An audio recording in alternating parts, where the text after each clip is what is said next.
বাহ শ্রাবণী, তুমি এইভাবে আমার সাথে বিশ্বাসঘাতকতা করতে পারলে? হ্যাঁ পারলাম। কে তুমি? কি আছে তোমার? আমি একটা বড় শিল্পী, আর আমি যাকে বিয়ে করছি সে সঙ্গীতকার। কোথায় তুমি আর কোথায় আমি? তো নমস্কার সুপ্রিয় দর্শকবৃন্দ, কেমন আছেন? আশা করি সবাই ভালো আছেন, আমিও ভালো আছি। তো বন্ধুরা, আপনারা কি বিশ্বাসঘাতক নাটকের পার্ট 2 দেখতে চান? যদি দেখতে চান তাহলে এক সেকেন্ড স্কিপ না করে ভিডিওটিতে একটি লাইক করে চ্যানেলটিতে নতুন হলে চ্যানেলটি সাবস্ক্রাইব করে দিবেন। তো চলো দেরি না করে ভিডিওটি শুরু করা যাক। শ্রাবণী কেন শাহিনের সঙ্গে এরকম করেছিল, আর শাহিন কি শ্রাবণীকে ক্ষমা করে দেবে, এবং শ্রাবণী কি আদৌ শাহিনকে ভালোবাসে না, এইসব তথ্য আজকের এই ভিডিওতে জানবো। তো চলো দেরি না করে ভিডিওটি শুরু করা যাক। নাটকের প্রথমে দেখানো হয়েছে যে শ্রাবণী জঙ্গলের রাস্তা দিয়ে তার বাড়ি ফিরছে।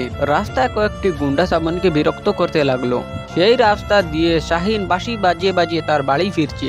গুন্ডাগুলো শ্রাবণীকে মেরে রাস্তার মাঝে রেখে চলে যায়। এরপর শাহিন শ্রাবণীকে উদ্ধার করে তার বাড়ি নিয়ে যায়। এরপরে দৃশ্যে আমরা দেখতে পাই যে শহর থেকে একটি লোক এসেছে শাহিনকে নিয়ে যেতে, কারণ শাহিন খুব ভালো বাঁশি বাজাতে পারে। শাহিন বলে, স্যার, শ্রাবণী খুব ভালো গান গাইতে পারে, তুমি শ্রাবণীকে সঙ্গে করে নিয়ে যাও, কারণ আমি তোমার সঙ্গে গেলে আমার বোন একা বাড়িতে থাকতে পারবে না, তুমি শ্রাবণীকে সঙ্গে করে নিয়ে যাও, আমি শ্রাবণীর সঙ্গে মাঝে মাঝে দেখা করতে আসবো। এরপরে দৃশ্যে আমরা দেখতে পাই যে শহর থেকে খবর এসেছে, সেখানে একটি বিয়ে বাড়িতে শাহিন বাঁশি বাজানোর জন্য যাবে।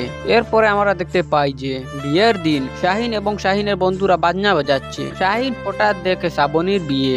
এরপর শাহিন বলে, বাহ শ্রাবণী, বাহ, তুমি আমার সঙ্গে এরকম করতে পারলে। তো বন্ধুরা, শ্রাবণী কেন শাহিনের সঙ্গে এরকম করেছিল, আর শ্রাবণী কি শাহিনকে আদৌ ভালোবাসে না? তোমাদের মতামত কমেন্টে জানাবেন। আর ভিডিওটি ভালো লাগে একটি লাইক করে চ্যানেলটিতে নতুন হলে চ্যানেলটি সাবস্ক্রাইব করে দিবেন। তো দেখা হচ্ছে পরে কোনো ভিডিওতে, তত সময় যেন ভালো থাকবেন।